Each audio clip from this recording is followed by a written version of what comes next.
Okay, good evening. It's 6:02 and I'm going to call the May 1st regular meeting of the Parks and Recreation Commission is called to order.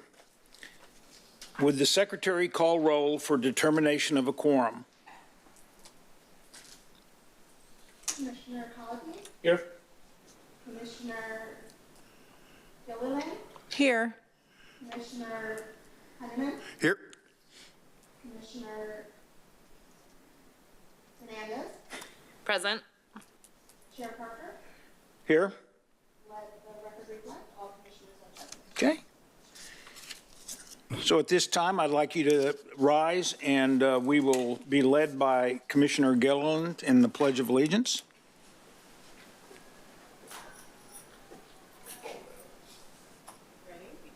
I pledge allegiance to the flag of the United States of America and to the republic for which it stands, one nation, under God, indivisible, with liberty and justice for all.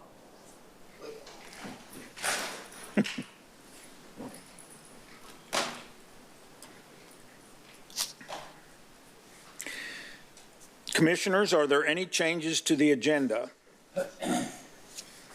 If none, then seeing none, commissioners, please make a motion and a second to approve the agenda.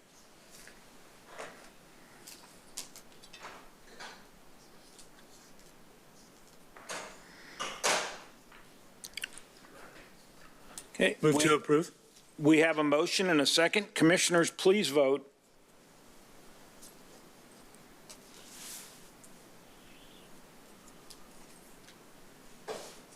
Motion carries unanimously, 5-0. We're getting the hang of this, aren't we? The administrative update is the opportunity for the Parks and Community Services Manager, Leah Kollick, to provide community updates as well as department or commission announcements on current or upcoming projects. Leah, can we have the administrative update? Yes, you may. Good evening, Commissioners. We have 4 updates for you this evening. The first one will be an update on our capital improvement plan, and that update will be given by Senior Program Manager Brian Crawford. Good evening. How are you all tonight? I really appreciate the opportunity to come before you and celebrate some of our success and also tell you about some of the projects that we're working on and what we have coming down the pipeline.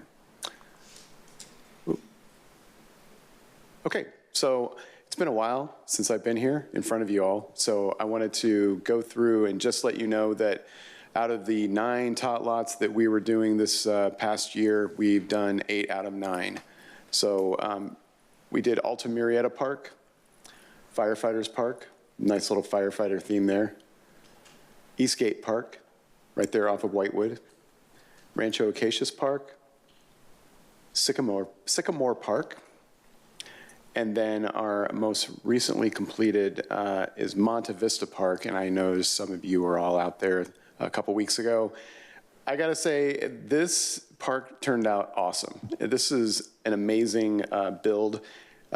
Before this park was in there, it was all just grass. You'll notice there in the background, in addition to the play structures, we also installed a fence along the sidewalk.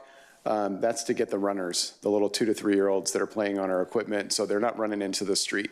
So we did that at 3 of the most recent parks where we installed equipment that was fairly close to a road. We installed this fencing. But Monte Vista looks amazing. This is really all Leah's imagination come to life. She really likes the rocket ship type theme playgrounds that we had back in the 70s. I say we back in the 70s, yeah. And it was probably on asphalt, and you know, when we dropped to the ground, we just broke a couple bones and skinned some knees, and it was no big deal. We just dusted ourselves off and got back on it. We also completed Oak Terrace Park. What we did there was we replaced the existing tot lot, and then we added this new swing element to it. And then we also completed Palomar Park. And most of these parks have ADA elements so that this is available to children of all abilities to go and play and have a really nice experience. want to tell you about some of our in-progress projects. Right now, we are probably about 2 weeks away from being completed at North Star. It's a very large build. It's got a zip line, it's got a riverboat theme, large play structure, it's got the large swings. It's really going to be a great amenity for those in our northeast corner of the city, right there off of Winchester Road, near La Alba. La Alba, is that it? Via Mimosa. Via Mimosa area. So this one will be completed in about a week or two. And then this is a CSD Public Works joint project. I call it a joint project because I started this when I was in Public Works and now I'm in CSD. So, but we did work with partners in Public Works. This is our new amphitheater parking lot that's just to the north of the Town Square Park area. It's about 93 spaces. We also have some really nice ADA accessible parking on that. Part of the project also put an application, as you can see, of slurry on our existing parking lot in the back, and we were able to restripe that. We wanted to do that because we did put a lot of lighting out in the new parking lot, and then we also added lighting to the existing parking lot, which is really going to be a nice safety feature for when we get into the winter months. So we had some cuts in the asphalt that allowed us to trench out to the middle of the parking lot and put lights. So we wanted to put a nice slurry coat on that. And then we also built our monument at the corner of Calmia and Jefferson. This is an early drone shot. It is completely done. It's ready to go. The video boards work. We're just waiting for content. We're probably going to wait until we do our ribbon cutting later in May, and then we're going to activate the video boards. The one thing that we're planning right now, and we're going to start executing next week, is I put a little yellow circle around that traffic control cabinet box and also the meter pedestal to the left of it. We're moving that across the street to the north side of the intersection to get this out of the way of the line of sight of this really great monument. So that takes a little bit of effort. It's a lot of planning. It's a lot of moving of cables and shutting down lanes and doing all that. So that'll take about 2 weeks, and we're going to start that next week. So that's pretty exciting. Once we're done with that, we are completely done with this project. Could I ask a question? Absolutely. On that last one. And I've been asked this a few times. Why is the lettering sideways? That's just a design element because it's a column. Right, but it could go Murrieta, Town Square Yeah. Park. I mean, it's a choice one or the other, but people are going, what is that? I was just curious. Yeah. It's just kind of a design element, a design choice that our architects and design team made. Okay. Yeah. Is it too late to change it? I'm sorry? Is it too late to change it? Yes, it is. It's actually been removed. It's actually been removed once already because I saw that. I was hoping you were switching it around. Yeah. They weren't aligned. Each side wasn't aligned with each other. Okay. And so that was one of the issues that we had. You'll notice in this picture, it's taken off of one side. Right. So that was the side that we took it off of. Yeah, I was hoping. And then we had them reapply. And those city seals at the top turned out really great. Right, those are beautiful. I was just questioning them. Yeah. The Okay. same company that did that seal right there, when I first started with the city, a couple months after I started 9 years ago, my supervisor at the time, Brian Ambrose, made me go out and get that. This is a local company that does these. It's CNC carving, and they do these types of plaques or seals for embassies around the world, for military bases. They do them for everybody, and it's a really super interesting shop. It's right down in our industrial area. Yeah, super interesting. No, I was just asking. The seals are beautiful, and it looks Yeah. great. I've just had people ask me why it's sideways. I said, oh, okay, I'll ask. Yeah. Okay. Nice to keep the project in the city, too. Yeah. Yes. Yeah.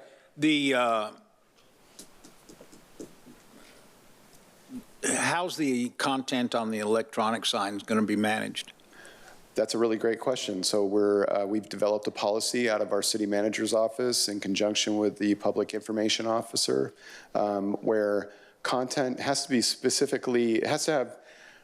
there are specifics to the actual graphic itself. So it has to be a certain aspect ratio and it has to have a certain number of pixels in it, because this is a high definition video board. This is the type of stuff that you see on highways. So it was actually Lamar Outdoor Advertising.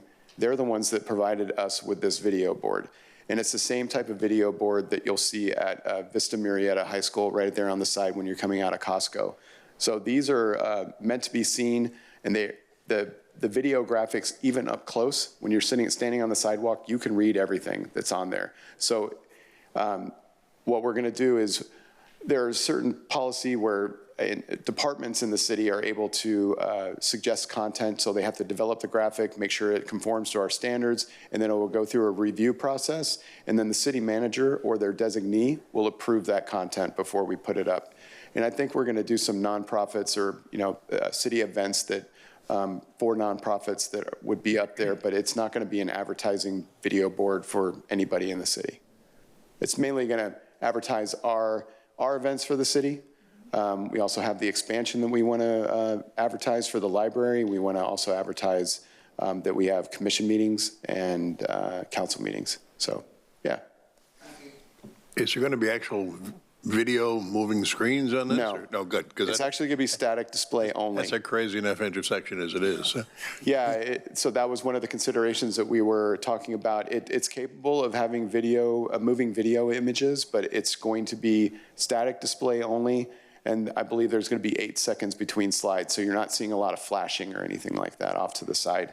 And it really is meant for people that are waiting in traffic to look at the video boards. We're not trying to attract people that are driving looking at the video boards. So please don't do that. All right. One project we started last week, we broke ground last week, is Glen Arbor Dog Park. If you have been to this park, you'll know it's very naturally wooded, has an extremely large slope on it, and which makes it a challenge for construction. So you'll see there at Nutmeg Street and Via de Gemma where people, like in plan side, or in the upper right-hand corner, you'll see that's normally where people enter that park. All of this is fenced off right now. You really can't enter the park from that area. You have to go down further down Nutmeg to get into the park. But we're going to be constructing a small 12-space parking lot at the top of that, and then we're going to have some ADA path of travel coming from the neighborhood around that corner. On the corner there, we're going to be replacing that curb ramp, make it ADA compliant. But the path of travel will be that sidewalk that's on Nutmeg down on the, and then down on the right-hand side of that parking lot, and then into these switchback walkways, which are all ADA compliant. So they have to be less than 5% slope. If they're greater than 5%, we have handrails. So it'll be all ADA compliant. Anybody that wants to can get down that hill. Getting back up might be a little bit of a challenge, but it leads down to 2 dog parks that are going to be separated. So there's small and large dogs. We'll have shade structures there and tables, and then we'll have seating around the perimeter. I went down, they're currently doing rough grading right now.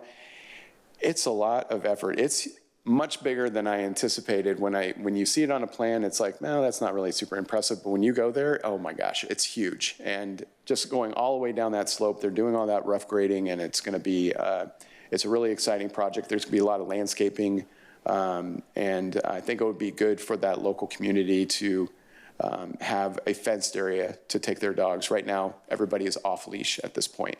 And this is a really popular park for photos during the holidays. My family has gone there and taken photos, and so I think it's going to be a really nice amenity. Right, we're not losing any trees in the process? So over here in the dog park area, there are some trees there that are, they have some disease issues, some insect issues, and some are just dead at this point. There's also some eucalyptus out there that will eventually, it will fall. That's what eucalyptus do. They fall down. So any tree that we're going to lose out there, we will lose about, I think it's 10 or 12 trees. Our plan is in between the dog park space that you see there and the switchback walkway on the right-hand side. In between there is a slope area. Our plan is to plant as many trees as we take out in that slope area. And then we will probably add on the south end there, you'll see it's all landscaped. This really doesn't, we realized the other day, it doesn't really give you an escape route into the rest of the park. So we're going to put some DG trails right off the south end there, and probably on the right-hand side there, we'll have some escape routes that are on DG. And are you guys keeping the walking trails that are back in All those walking trails are kept and they're preserved, yeah. So here's our upcoming projects. We've been a little bit busy. So we've also been going through the design of Cal Oaks tennis court lighting. So this is a relatively small project. What it involves is running wiring through the existing conduit from the pool building all the way over to the tennis court. There's an existing conduit when that they installed probably like 20 years ago. So they're going to run wire in that. They're going to install posts, and then they'll install lights. And those lights will be controlled, can be controlled remotely, and can be scheduled by our park staff. So it's all LED lighting. We make sure that we're compliant with any lighting ordinance that makes sure that we don't have any light pollution going up. So it's pointed down at the ground. And we've had a lighting study that tells us the foot candles that we'll achieve with those lights on the court itself. So it's a really great amenity. We only have 3 tennis courts in the city. The other tennis court is at the community center. That one, we will be using the same lights that we're using at Cal Oaks. We're going to replace the lights that we have at that tennis court. And we're also going to put the ability to schedule those lights at the community center as well. So it uses a must-go system where you basically wire it to a sub-panel that is able to be accessed remotely. So that will start. We are going to council next week to get the approval of the construction contract. Construction's about $135,000. We're trying to get this done before the tariffs kick in and increase any kind of lighting cost. So we'll have that approved next week. There's about a 6 to 8 week lead time on those lights though. So I don't anticipate construction starting until July, and it will probably likely end within 4 weeks. We're also in the process of wrapping up the design of Alderwood pickleball courts. So we ran into some drainage issues. We ran into a little bit of scope change. Initially, we were planning this as a 4-court pickleball court. That was originally, the entire pad was 120 feet wide and 60 feet by 60 feet, and now it's shrunk down to 100 by 60. The reason we did this is that we put out a survey to the local pickleball community asking them if they wanted fences dividing the courts. So they said we did, they did, so we had to add a little bit more room between the courts. We said it's either you get fences and less courts, or more courts and no fences. So they chose to have less courts. So the scope of the entire pad has shrunk a little bit. We put the dividers in there. We are going to have gate access. We also, for each of the courts, and just to the south of the court, we'll have some seating areas for people to observe. So it'll be a really nice amenity for that community. Lighting? No lighting. And So, what's the construction of the fence? the fence will be 10 feet tall around the entire perimeter. The divider fences are only 48. Fences. Yeah, they're only 48 inches. Okay. And they're Metal. metal? Yeah, like fence, just like regular metal fence. So Brian, when the pickleball arc starts to dip, are these convertible to tennis courts? Skate parks? Yes. Just kidding. No. Well, technically, yes. You would make it into one tennis court, maybe. I think the dimensions can fit, but I would have to check on that. But there are other court activities. There's some other game that's similar to pickleball that is become popular, but I'm sure that they're going to come up with something that will replace this. But, I'm sure that one day it'll probably lose its popularity, but for the foreseeable future, I don't think it's going to happen. Andre Agassi is now a pickleball player professionally, so Yeah. it'll never end. Old guys rule. It's amazing. Yeah. I look at these and I see future street hockey. Yeah. areas, but that's because I grew up in the Northeast. So Yeah, that's a good place for street hockey. That'd be good. So I'm sorry, just to wrap this up, we should be done with design in May, fingers crossed. The issues we were running into was concerning drainage. We have to be able to move water off of the surface, and it has to go somewhere. So we're going to put a bioswale just to the right of the pickleball courts to handle all of that water. So that should be wrapping up. And then the plan is to either get job order contracting for this project, where we go and we seek a quote from a contractor through a cooperative purchasing agreement that's already been bid out. Or we may put it out as well, just a traditional bid route. We'll see how it goes. And then finally, we're working on the Murrieta Public Library expansion of the children's library to a 4,500 square foot area. So this is a really exciting project for multiple departments. The team at the library have been working diligently, working diligently on fundraising, and I've been focused on,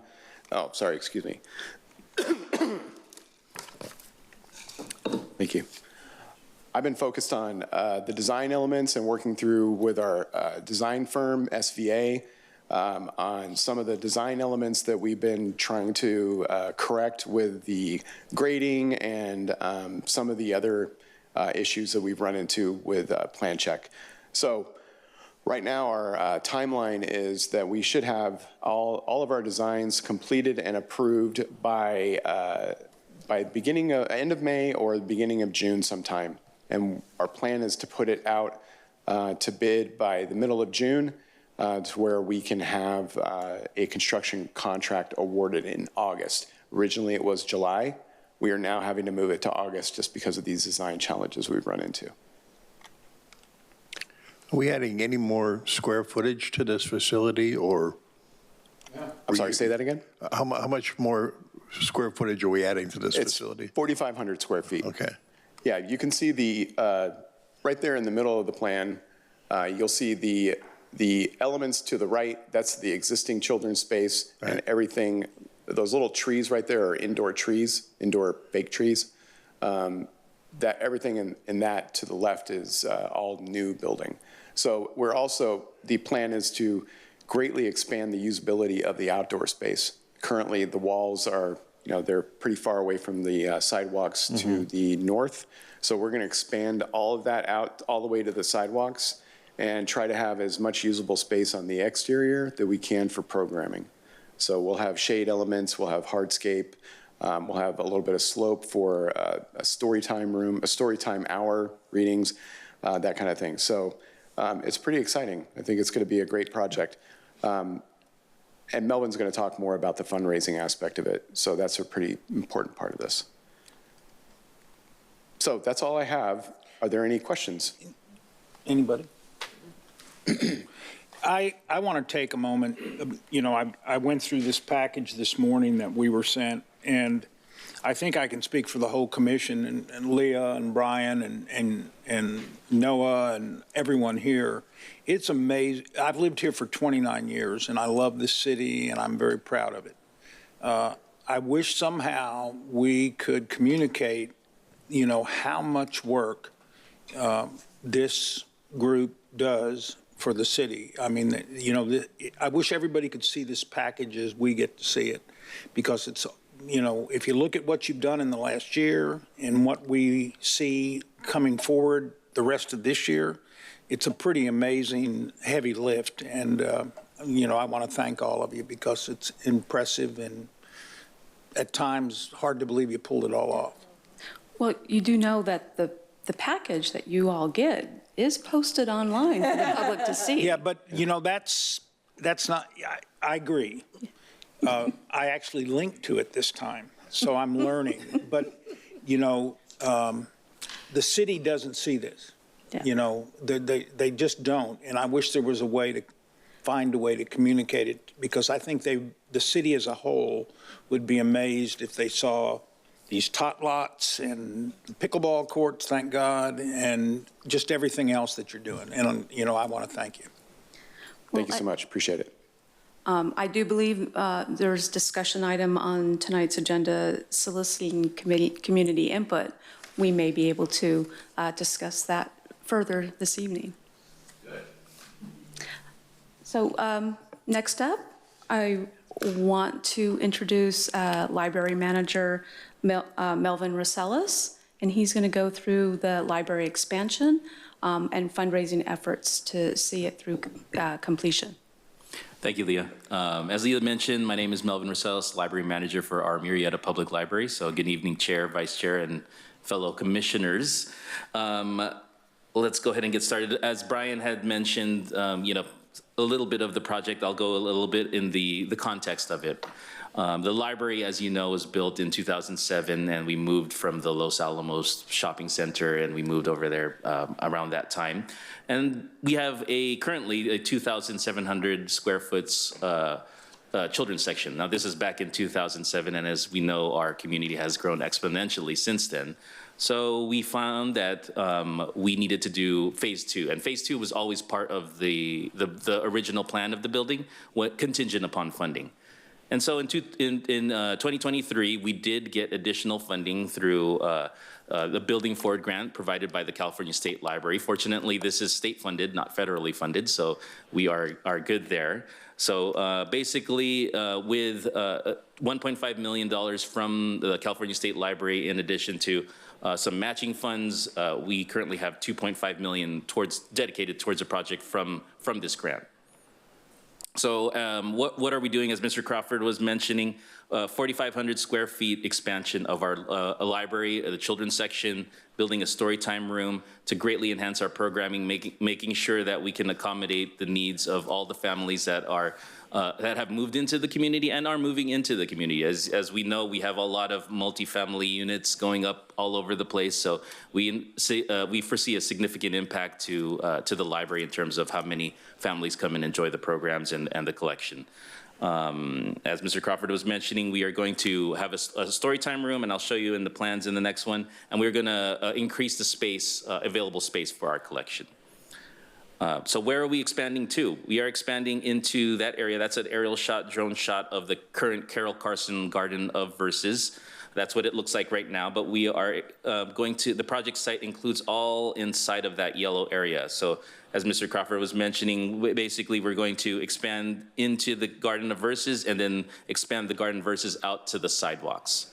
So it's going to be a very beautiful space, enhanced space. You can kind of see a little bit of the plan here. The red line right there to the right, I guess plan side east, the right. The right is our current building structure. And so we are anticipating doing a renovation to the current children's area. And then to the left, you can see the expanded area of the children's stacks with interactive play areas, offices for the staff, and the multi-purpose room, which can be divided into two, so we can actually run 2 programs at one time. And I want to note that star right there is our current community room. Some of you, most of you probably all have been in there. It is our only room for programming. So we have children's programming in there, teens program, adult programs, city programs, outside vendors, nonprofits. It's a whole slew of people and organizations using this room. So we anticipate by freeing up that room, it'll actually not only improve services for our children and families, but actually to the entire community of teens and adults. And then you can see a little bit of the plan of the garden as Mr. Crawford was mentioning here. This is a bit of a rendering of the interior. As you can see, that fake tree that Mr. Crawford was mentioning, that is if you were looking into the library from the current space, that's where the tree is, like that's the old space. So where we are at, I guess where the camera is angled at, that's where the furthest part of the building would be. So some things I wanted to highlight, we'll have an interactive play area. Play is very crucial in terms of a child's development, and we want to expose them to those kind of elements. And we have a parent and a child study carrel here. So staff like to call it the kitty cage, but but they basically, it keeps your kid in there, and a working family, a working father or mother can then do their thing without having to worry about their child running off into the street or wherever they feel like running to. So the fundraising aspect. So the project budget contemplates at least $550,000 through fundraising, but 1.5 million would be great because then it would actually get us that garden space, right? So the 550 will just get us the building. 1.5 million would be even better. So we're pursuing a grassroots approach. You know, we're throwing it all out there. We're trying to get out there, small dollar donations, large dollar donations, and at this approximate time, we have raised currently $240,000. A lot of it comes from our friends of the library. Our Murrieta Public Library Foundation is doing the primary fundraising for this capital project. So we're getting there. We're getting some traction. But we absolutely need all the help that we can get. It is a community project, right? So we want to invest in our children, invest in our future. So what we're doing is we're trying to present to community groups. If you know any community groups that we can give a presentation at, we'd be happy to go. We're doing booths at community events. We were at Firefighters Barbecue, the TK signing, MVUSD TK signing fair, the extravaganza. The market nights actually going on right now. We're out there as we speak, and we're trying to raise the $1 donations, $1 spin, $5. You know, every dollar really counts because it expresses the value of the community towards this project, right? So $100 might not seem much, but if 100 people donated $100, that means 100 people really, you know, value this project. They just can't, you know, they can't donate a higher amount. So every donation really counts at this point.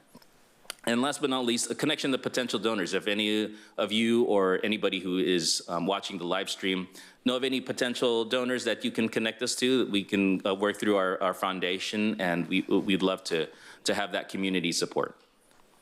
We have a video here, so it's done. We have a few people that were interviewed, some library staff, some parents, our foundation president, and I'd like to just share this with you all. You can just play, let's see. There we go. Hey, Murrieta! The pages are coming to life at our library. A once-in-a-generation expansion for our kids. This is our community's heartbeat, and you're the spark to make it epic. Our children's space is bursting, so we're dreaming big, nearly 20% bigger. Imagine a multi-purpose room splitting into two for double the fun. Story time for tots, while teens tackle STEM. With the expansion, we're going to finally have a space for the babies, for the toddlers, for the pre-K to learn, play, explore on their own, while the existing space becomes more of a haven for the older kids. Picture a baby and toddler zone buzzing with play and wonder, sensory installations welcoming every child. We have secured more than $1.5 million in grants to bring this project to life. But to turn this tale into reality, we need you. You know, libraries are just, they connect us in so many different ways, and I think that unless we really advocate for them and its programs and the importance of it, they don't really thrive. We can't make this project a reality without you. We welcome large and small donations. Every donation, no matter how small, makes a difference. From a library of things with storytime backpacks and musical instruments to an outdoor garden for families, the expanded library will craft a legacy for our community. By getting those donations in to help build up the expansion, you're really opening up kids' worlds. Be a chapter in our story. Visit MurrietaLibraryFoundation.org or scan the QR code on the posters around the city to donate. Your tax-deductible gift to the Murrieta Public Library Foundation makes you a hero. Flash to summer 2026. Kids lost in books and play, families thriving in a bigger, brighter library, all because you turned the page. Murrieta, this is our story for our kids' future. Any donation is going to be meaningful. We want everyone to be a part of this. This is the Murrieta Public Library. This is your library. Come help us make this a reality. Donate now. Spread the word, and let's make it epic. Together, we'll be growing spaces and growing minds.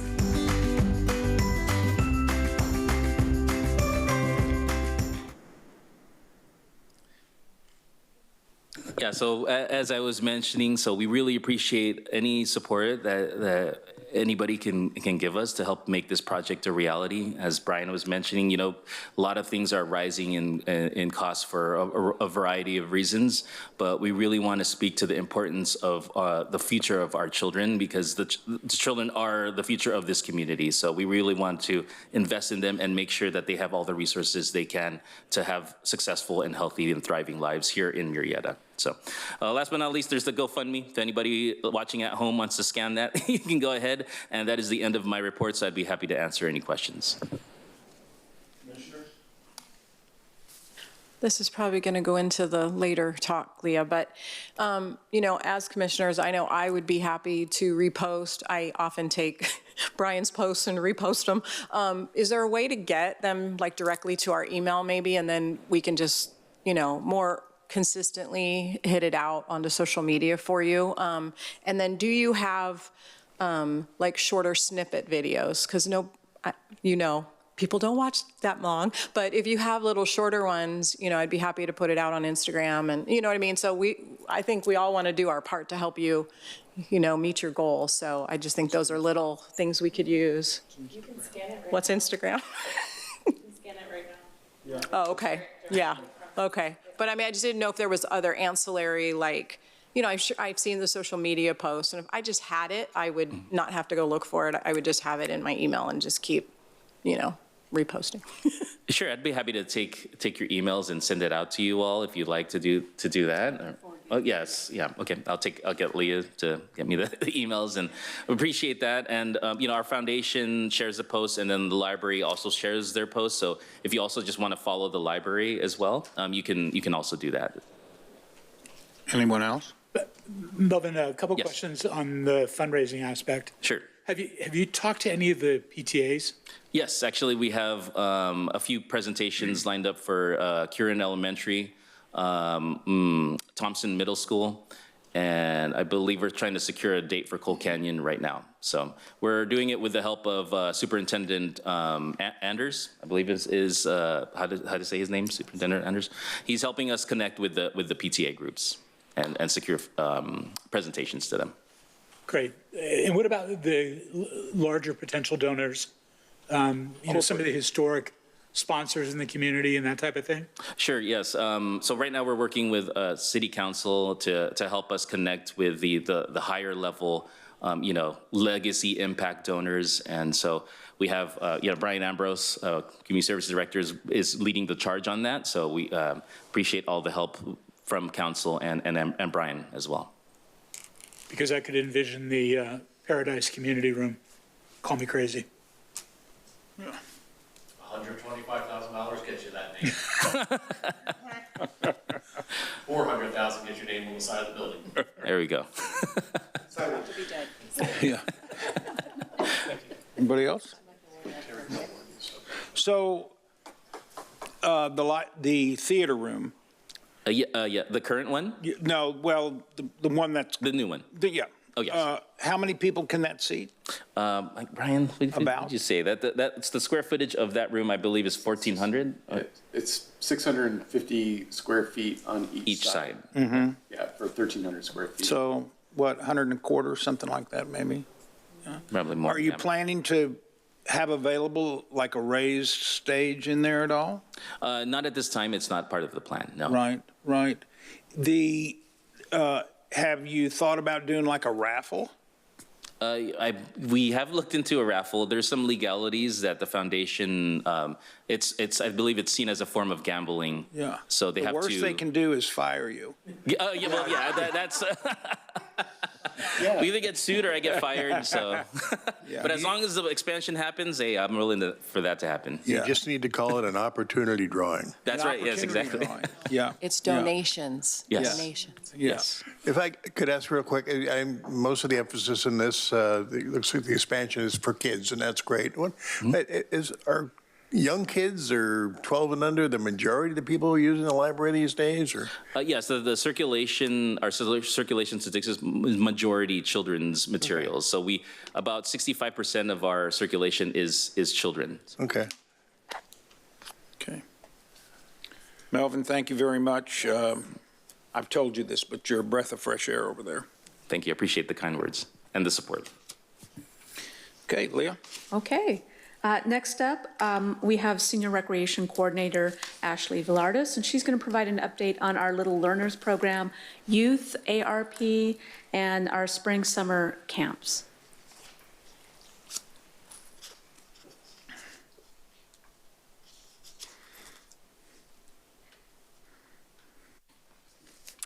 Good evening. I will be providing the youth programs update. So for spring camp, we had approximately 39 kids this year, which is about 20 more than last year, so that was exciting. We operated from 8 a.m. to 4 p.m. at the youth center. This was for children ages 5 to 12. We charged $120 for the week. Each additional child received a $15 off. Here's some pictures from that. And then our youth ARP, this is a new program. It's launched to serve intellectual and developmental children with those disabilities, fostering inclusion and socialization and peer engagement through themed activities, crafts, games, and more. So far, we've hosted 2 of these. The first one, we had not the best turnout. It was a very cold, rainy night, so that was a little disappointing. The second one, we had about 5 kiddos show up, so that was really exciting. We're going to be hosting our next one on May 9th from 6 to 8 at the youth center. This costs $3 per child, and we're excited to continue trying to grow this program through outreach, which I'm actually attending an outreach tomorrow at Oak Grove, specifically for children with disabilities. And then that one will be May 9th. Real quickly, before you move on from that, are you reaching out to the individual schools with that? Yes, so I utilize Peach Jar for all youth programming. So that's a website I upload the flyers to. I specifically target like the age groups so I know what schools it's going to, and then the schools approve the flyers and they're distributed to the parents. Do you target the teachers also? So not specifically. From what I've been told, everything has to go directly through Peach Jar. Mm-hmm. I know, as a parent with young kiddos, sometimes I don't read all those emails. Yeah. So maybe sometimes it's getting lost in the mix with some of the other emails. But you're not allowed to talk to this. Not directly, as far as I know. There are some schools, like we have a relationship with Shavela. It's right next to the youth center.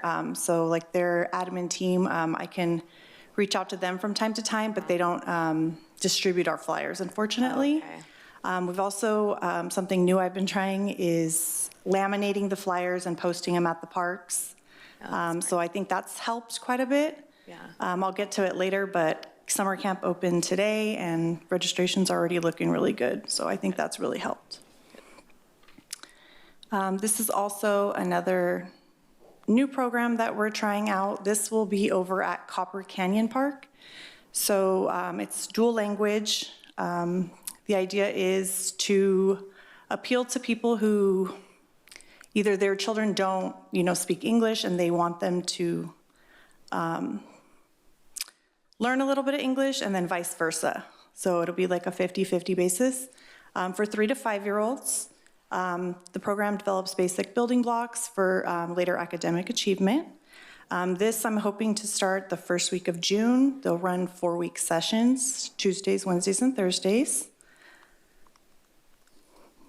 And then... Each session is 208? Correct. And is there any allowance for scholarships?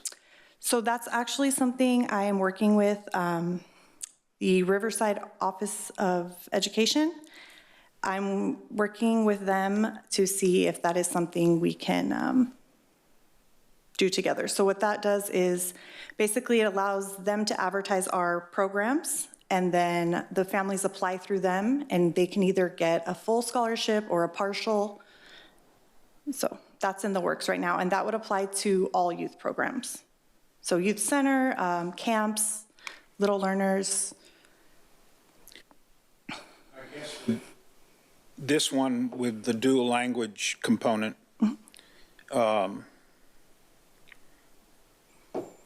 when you look at the 208, it's, it's a lot of money for some families. I guess the question I've got is, what is our real cost there? Is that not cover us? Does it cover us big time, or? So the breakdown is like $17 a day. So the 208, it looks kind of crazy, but when you break it down to about the $17 per day, it's not that much. We wouldn't, I don't think, be losing any money. We're also not making a ton of money if you consider the staff that has to be there and the program materials and whatnot. Any other questions on that? And on to camp. So for summer camp, we are offering 7 weeks, 8 a.m. to 4 p.m. We also did just add extended hours, 7 a.m. to 6 p.m. That would be an additional $20 charge for the week. And again, additional child discount. Registration open for this today. I would say average I think we had about 70 signups today. So pretty good for the first day. Working with the school district on a busing agreement. Last year we did a few walking excursions, which went great, but we're hoping to venture off a little further this time. I did secure 2 walking excursions already this year. And we also have 2 coming to us. And then once the busing agreement is locked in, I can book the off-site excursions. What do you feel like your capacity is on this program? So I'm hoping to have 80 children per week. So you're close. Mm-hmm. Yeah. Any questions? Kind of a side question, and it's been a long time since I've had kids that young. Long time. I got grandkids who are too old for these things. The Boys and Girls Club at Kellogg Sports Park, are they still offering? Yes, they are. Summer, because my kids, or my youngest one, used to go to They summer camp. offer before school and after school programming. Okay, and summer camps? Yeah, I believe they do offer some summer camps as well. So, I mean, not to take anything away from this, I know there are opportunities out there. That's what we used to use before the city did anything like this. Okay. Yes, yes. The first program that you covered, that you had fairly low turnout to, do you have a feel for how many you're looking for in that program? Ideally, I would like to see about 20 kids would be nice. Mm-hmm. Same outreach. I am going to a school tomorrow. We'll set up a booth, and hopefully that will help a bit. We've done the peach jar, the advertising at the parks, at the events as well. We have the flyers posted. So I think it's just going to take time for people to realize that we have this, that we're offering this. Yeah. A lot of it is word of mouth as well. That's how our adult ARP program started. It was word of mouth. And it's a group of individuals that talk amongst themselves. They're the ones that actually feed these programs and let the others in their groups know that what is being offered. Do you think the camps will sell out? Do they typically sell out every summer? Or get close? We did have a wait list, but I was able to accommodate most people on the wait list last year. I would say the 11, 12-year-olds don't usually fill up, so then I can add in other people because as long as we don't exceed our threshold and we have, proper ratios. Thank you. Thank you very much, Ashley. Thank you. All right, our final admin update this evening will be presented by our department office assistant who oversees our military banner program, Roseanne Otis. Good evening, Commissioners. Tonight I will be providing you with some updates to the military banner program. One of the biggest changes that we've had to the program is the timeline for installations. In previous years, banners were installed twice a year in May and November. Last year, the city implemented holiday banners as part of the holiday decorations downtown. And it was decided that moving forward, we would not do a November installation. Instead, we would do one installation per year in May. Those banners will still remain up for 1 year, temporarily coming down from mid-November after Veterans Day, and then reinstalled after New Year's. This past year, it was the first year that we ran into this, and so the banners that were scheduled to go up in November were put on hold until after the new year.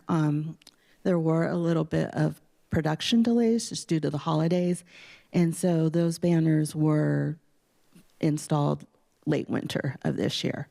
We are still planning to do another installation in May, and then those banners, the ones that were installed in winter and the ones installed in May, will remain up for the entire year until May of 2026. So these are the winter active duty banners that were installed. We had 10 applications in total, and then there are also 10 veteran banners that were installed in winter of this year. In this month, prior to Memorial Day, we will have 10 more banners installed for active duty and 6 veterans. I do want to kind of put a little bit of a spotlight on our veteran banners. Prior to 2024, we were only accepting applications for active duty banners. Many cities still only provide this program for active duty military personnel. Leah had the great idea to open the program to veterans as well. Starting last year, we began accepting veteran banners. Since then, we have received 24 applications just for the veteran banners, and then also in addition to the active duty banners that we still provide. There's been a great feedback from the community on veteran banners. Something that I'm finding is a parent will submit an application for their child. They will mention, I also served in the military. I said, you can get a banner for yourself as well. So at the moment, we actually have a family where last year the mother applied for her son, who is a sergeant in the Marines, active duty. Both her and her husband are retired, are veteran staff sergeants in the Marine. This year, both of their banners went up. And then they also applied for their nephew, who is on active duty. So we have 4 family members whose banners are currently installed. So it's been a great program. And yeah, I would say we are also inspiring other cities. I did get another local city contact me asking about our veteran program, and found out that they are now offering that program as well. So hopefully it's something that will spread. So once the banners are flown for 1 year, they are removed to make room for new banners, and they are presented to either the honoree or family member at a retirement ceremony. There are some possibilities where a banner may be flown for 1 year if the banner is in good condition and provided we have the space. With the way the program is going right now, we're filling up pretty good. So we do give them that 1 year, and then if the honoree is available, we'll give the banner to them. If not, then it's presented to a family member. The ceremony last year, we began doing it at a concert in the park prior to the start of the concert. That was pretty well received. There's more of a crowd. It's kind of like an outdoor summery feel. We have this stage where we can present the banner to them. This year, we're planning to do the same thing. This July 19th will be the next banner retirement. And those will be the banners that were installed May of last year. Those will come down and be presented to the families. So We are constantly looking for ways to improve the program and expand it. One of the ways that we are trying to do this is we recently ordered some retractable banners. They're 2 feet, a little over 6 feet. They're pretty good in size, and they roll up similar to a projection screen. They are portable, so we can take them to city events. So if you're at the birthday bash, you may see us at a booth, advertising the program, answering questions, and just getting community feedback about the program. There are also a few updates to the website, and I will walk you through those. So for anyone wanting to apply for a military banner, there are a few different ways. On the how-to, you can go to the military banner, and then each of the links will take you to the Parks and Recreation Department. Same down here in the Parks and Recreation. Under Programs, Military Banners. So one thing that we've updated recently is this flyer. We have some printed. It has the QR code on here where if we're at an event, we can hand these out. The QR code takes you right to this page. Here's where you can find the military banner applications and then also the guidelines for the programs. Something that we just started this year is the Military Banner Hall of Fame, where you can see past recipients of the military banner, and we will add to that. This is great for sharing with family, friends that may not be able to see the banner in person, especially for our active duty recipients. Many of them are still deployed, and so their family can share the link with them. They can go on, they can see their banner. They can share it with their friends, anyone that they would like to share this information with. And then another addition that we made on the website is online donation. Previously, if anyone wanted to make a donation to the program, it would have to be by mail or they would have to come in person and make a payment with the cashier. We have added a link for banner donation, so when they click on here, it takes you to the banner donation page. You would have to create an account, and once you do, then you can select the amount you desire to make a donation. And that gets funded back to the military donation program to help pay for future banners, hardware, that sort of thing. So, and that's about it. Do you have any questions? Anyone? Roseanne, any thought to moving the banner retirement ceremony to the birthday bash? Only because of you have such a large audience to draw from. I think one of the reasons why we landed with a concert in the park, the birthday bash is quite large, but the banners that we have up are typically taken down in May, and so we do want to provide enough time to reach out to the families, for them to make arrangements if they want to participate in the ceremony. Also, there's just a lot going on with the birthday bash. I don't know if this would maybe take away from the program a little bit. The concert seemed to be a good fit the last time we did it, so we hope that will continue. Sure. Thank you. I just want to thank you for doing this. It's a great honor that we provide to the active duty and us old retired guys.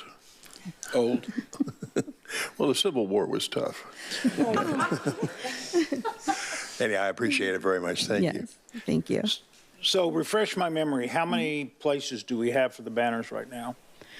We have, last installation, we actually went double-sided on the poles to make room. I believe there's 29 poles that we can have banners on. So up to almost 60 if we go double-sided on each one. And I'm one picking on you. I just like so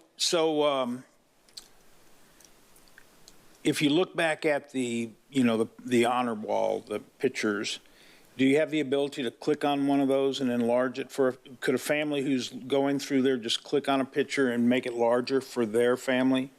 Not the way it's set up right now. Right. Something to think about. Yes. Yes, we can click on certainly look into that. Yeah. Well, it's just a wonderful thing. Do we see that we're going to have a waiting list going into May, or?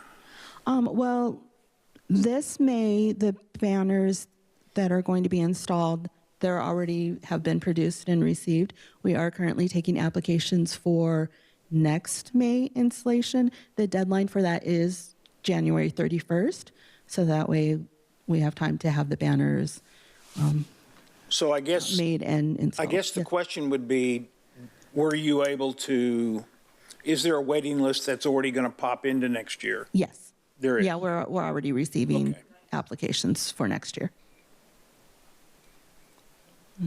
So with that in mind, would you guys extend it past Calmia or maybe bring it into here, into the town square, around the circle where we have all the memorial sites? We were looking at installing some of the banners inside the loop on Town Square. Those are different light fixtures, so it may require different hardware. Okay. But right now, the banners are installed from Calmia to Ivy, and then they'll come down Calmia.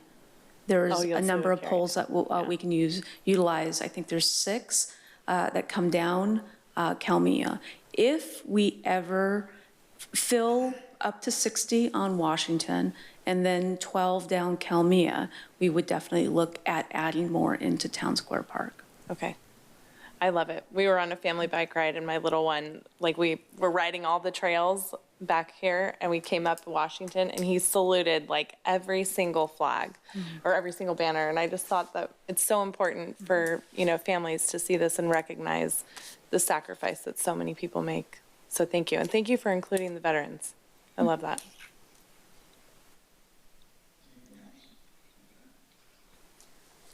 Okay. We ready for public comments? At this time, we will take public comments. Any person may address the Parks and Recreation Commission on any subject pertaining to city business which does not relate to any item listed on the agenda. Normally, no action may be considered or taken by the Parks and Recreation Commission on any matter not listed on the agenda. Speakers are limited to 3 minutes. Madam Secretary, do we have any non-agenda public comments?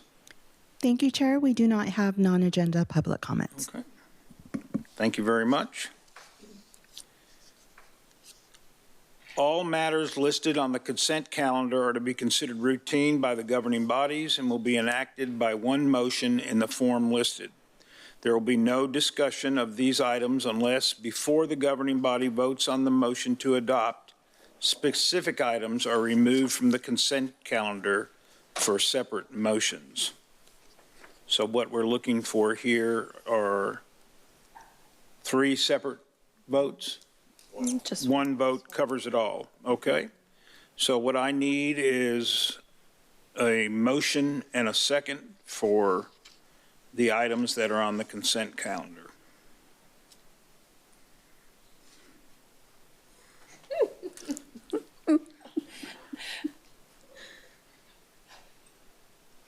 Okay, and if you'll vote.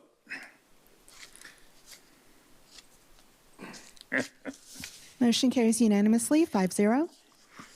Okay. Okay, item 1, as we move forward, is the 2025 City of Murrieta Aquatic Season. May we have a staff report, please? Yes, you may. Good evening, Commissioners. Tonight, I invite Recreation Supervisor Victor Patino up to provide that 2025 aquatics update to you. Good evening, members of the Parks and Rec Commission. Thank you for the opportunity to allow me to give you this update. So as we know, Cal Oaks Sports Park pool has been closed since 2013. Reasons vary from maintenance needs to an aging condition of the facility. So that led to staff to be proactive and figure out new solutions for the continuity of our aquatics program. So with a long work effort, we partner up with Murrieta Valley Unified School District, and we worked it out to where we were able to utilize the high school pools, until we found a better solution for our aquatics program. So for this summer, our programs are going to run from June 7th all the way to September 28th. Primary programming takes form from June 7th all the way to August 10th. And after August 10th, programming is limited, only on the weekends from 7 a.m. to 4 p.m., and that's due to the school returning back to regular schedule, and then just the limited availability of the facility. But this season, we will be operating out of Vista Murrieta High School, and we will be offering aquatics programs from Saturday to Tuesday. We offer a variety of programs. We offer public swim. Public swim is a designated time for the residents to have an opportunity to just use the facility at their leisure in a safe, controlled environment. We also offer water exercise. Water exercise is a good program for anybody that's looking for low impact water activities. If they're trying to meet some type of fitness goals or just trying to be mobile and use some exercise. Currently right now we're working on finding an instructor through our vendor. But if we don't find a vendor, the next best solution is to offer a designated time frame for senior swim, which again, similar to public swim, as a designated area for them to use the pool at their leisure if they want to work out in a more quieter, less loud environment for them to do their exercise. We also offer lap swim. Lap swim is more designated for our go-getters, uninterrupted swimming between our lanes to exercise for training. So it's good for them, and it's efficient workout in an environment. And we offer it continuously throughout the whole day. The pool allows us to just offer lap swim continuously, and our residents take advantage of that all the time.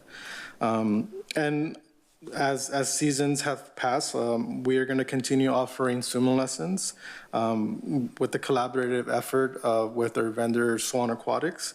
They're going to continue offering a range of swimming lessons from adults to IPAP to Mommy and Me classes. And all those classes are going to be offered both in group and private factors. And like I said, it ranges everything between 6 months and adults. So that's pretty good. The admissions range anything from $1 to $5. We do have punch passes for our residents, and we have that are $20. That's just basically we're giving you a discount rated. And we do offer $40 punch passes for our non-residents. All the programs and facilities are going to be managed collaborative between CSD staff, school district staff, and then the lifeguard services will be provided by Swan Aquatics. Here I provided a little bit of our metrics, kind of in the past, years. You can see here how it kind of increased, it kind of decreased. It really all factors in the pool size and how we're advertising. It did take a little bit of an impact because residents were used to Cal Oaks, and now we're transitioning to a different facility. But I am hopeful to increase our participation here through targeted social media campaigns and on-site banner advertising, 8-frames, and then other additional outreach efforts to generate some extra interest and share information. Social media, maybe some TikTok. I don't know. We'll see what we do, but overall. I'm excited. I think this is one, I don't want to knock knock on wood, but it's been one of the more productive aquatic formations for 25. And yeah, so that's kind of my update. I'm open to any questions. Yeah, thank you. The programs offered this year, pretty much what was offered last year? Yeah. Yes.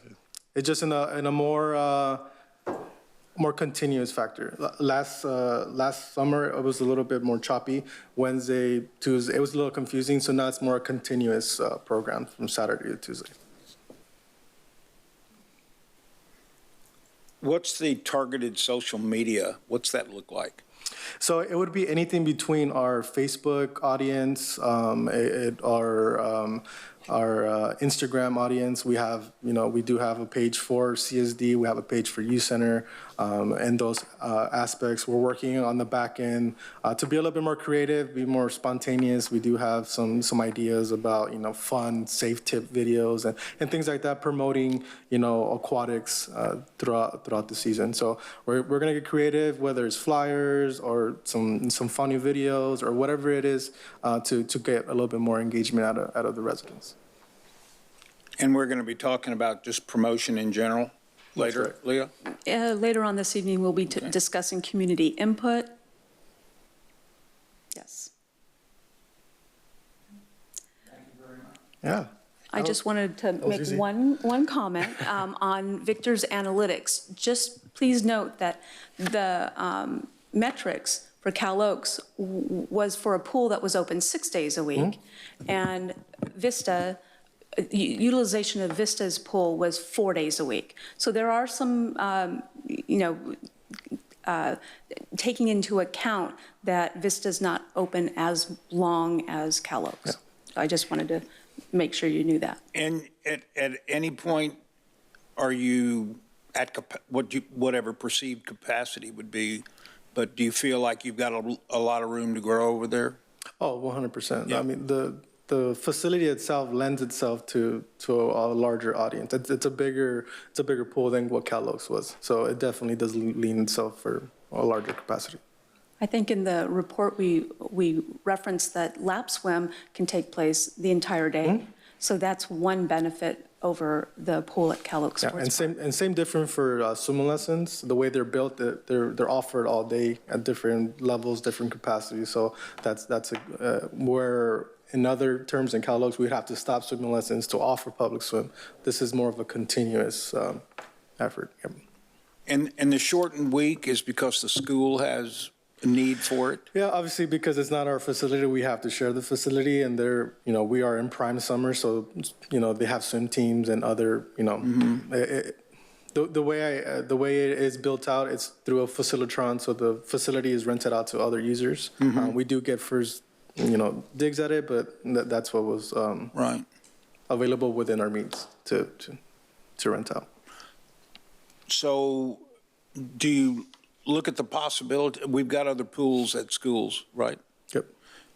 Would taking advantage of maybe those empty days and using another pool or in another part of the city, which would appeal to people that are maybe closer to it? I think in retrospect, it sounds like a good idea, but I think splitting up programs may confuse residents, and it may be a little tasking on staff. But just like us, we have an improvement plan for fields during the summer. So does the school district. So they also shut down their pools for maintenance and other projects that they have. So we try to work with them ahead in advance to see what location would be best for our program, and Vista has been the one that offers the best quality programming. Yep. Thank you. Yep, of course.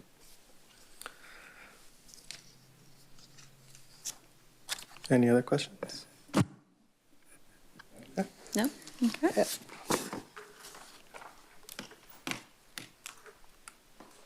Community services, frequently asked questions brochure. Yes. Good evening, Commissioners. For discussion item number 2, the Commission is asked to review and provide feedback on updating the existing FAQ, Frequently Asked Question brochure, which has served as a key resource for residents since 2015. As community needs and recreational offerings have evolved, staff recommends revising the brochure to ensure accuracy and relevance. Proposed updates include refreshing the branding elements, revising information on aquatics and the skate park, adding new topics such as park projects, events, sports, e-bikes, and park rangers. Incorporating a QR code would improve accessibility and facilitate sharing. Commissioners may submit recommendations directly to staff at any point during this meeting or after this meeting, and/or we can discuss bringing this item back at a future meeting to discuss additional additions to the FAQ brochure. You were all provided not just the electronic copy in your packet, but we have since also gave you a handout for this evening's discussion. So with that, I am happy to listen to additions, corrections, removals, revisions, whatever you have. I'm here to answer questions, receive additional information for the inclusion of this brochure. I guess my first question is, how do we go 10 years without updating this? It's completely, It definitely needed to be looked at prior to this, but remember, so much going on with COVID. I know that gets blamed for a lot of things. At the time, we didn't have a management analyst. I was performing management analyst duties as well as supervisor duties. And so some things that I have a very long list that I want to improve and update on just had to be at a lesser priority. Now that we have our management analysts in place, we have some extra help in our office, you as a commission will be now seeing more of these items come your way for policy updates, these types of brochure updates, and getting input, feedback from you so that we can communicate and make things more relevant to our community. I'm looking at just the whole idea of a brochure, and it seems very 1980s. It does. And I'm wondering how many of these, well, where are these distributed? How many get printed? What type of cost is that? And could we put a QR code on a placard and have people look at it on their phone and save that cost and the convenience? Yes, that is one of the recommendations, is the QR code, 100%. The printing, surprisingly, isn't as expensive as you might think. I haven't done price comparisons on anything just yet. I thought we'd get some feedback as to whether or not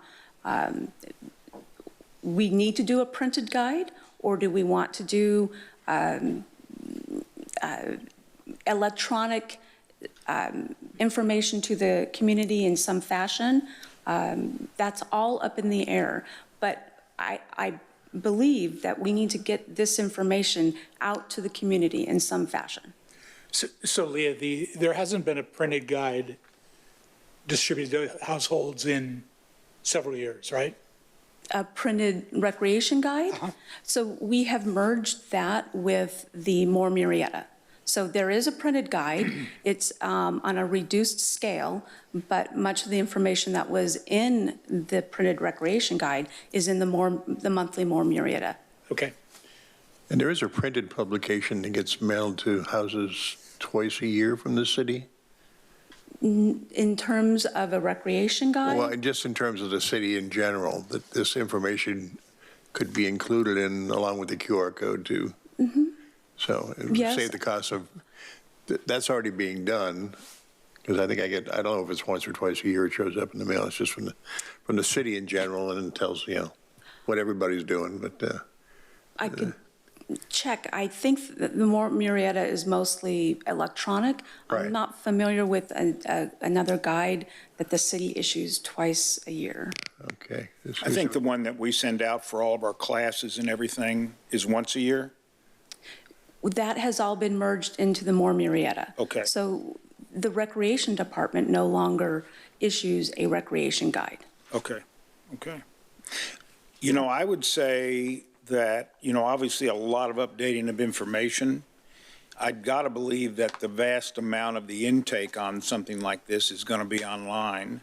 And you could incorporate the, you know, the QR codes. Mm-hmm. You could incorporate them, you know, at several places in this, or links where, you know, if they really wanted to do a little deeper dive on the senior center and everything that's involved, because if you look at the senior center and the youth center, it really, there's so much going on.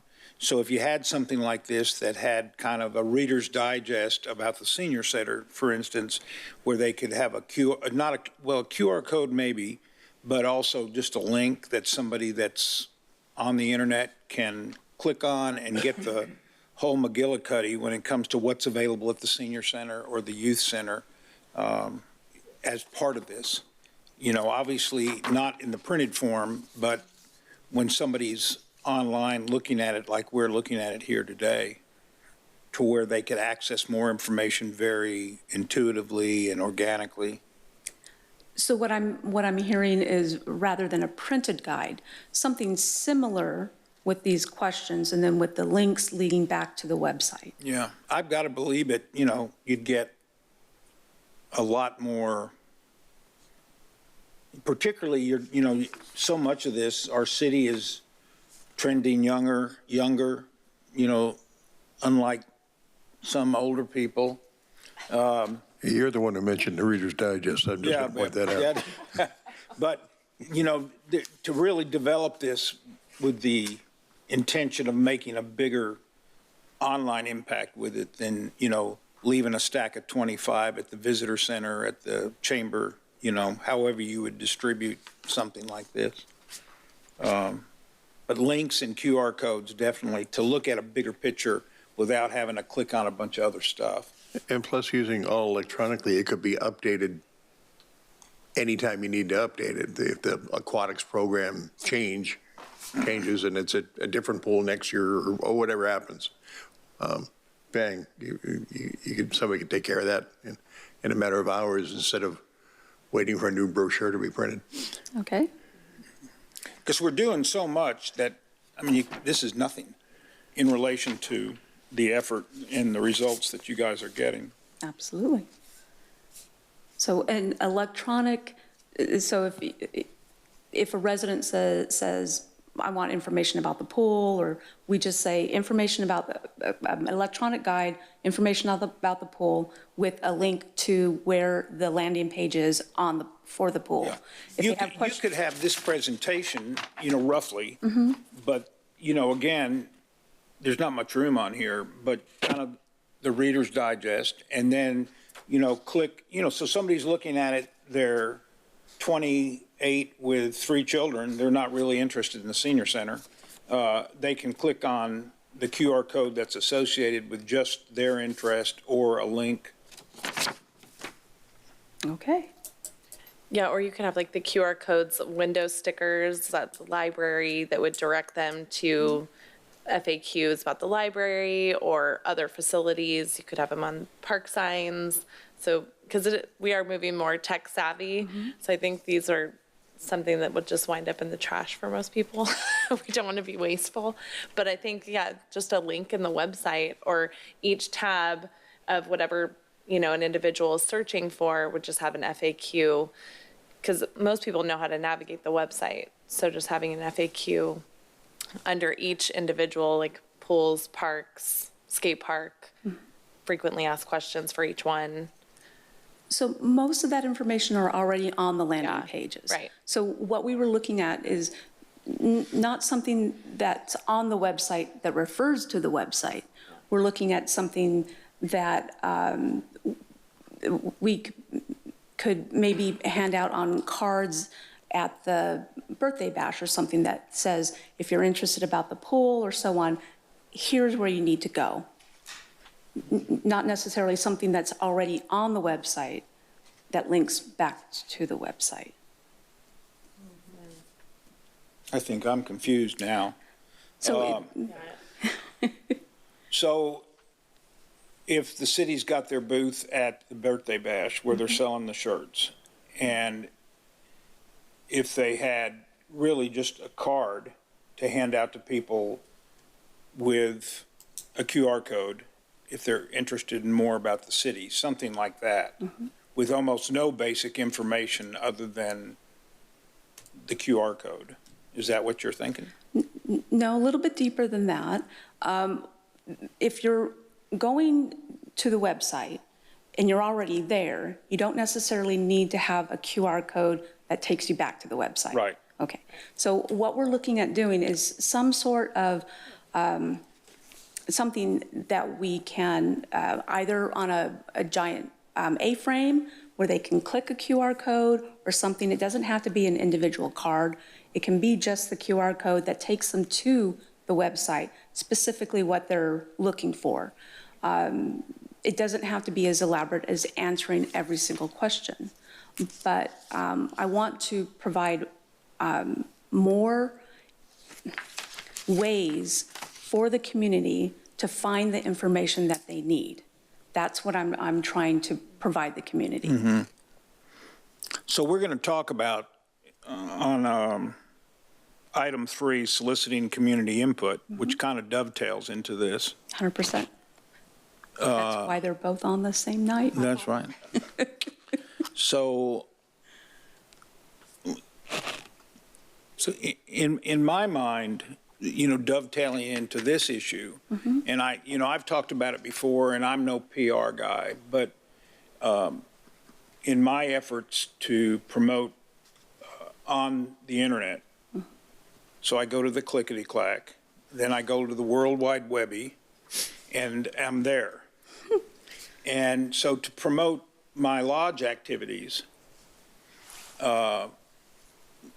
working on the theory that somebody might not wake up in the morning and go, oh, I think there's an Elks Lodge over there. I want to find out all about it. We do a lot of social media on Facebook. I'm sure there are other avenues, but it's the only one that I'm familiar with, and I'm the one that's doing it. But we get thousands of connections that way.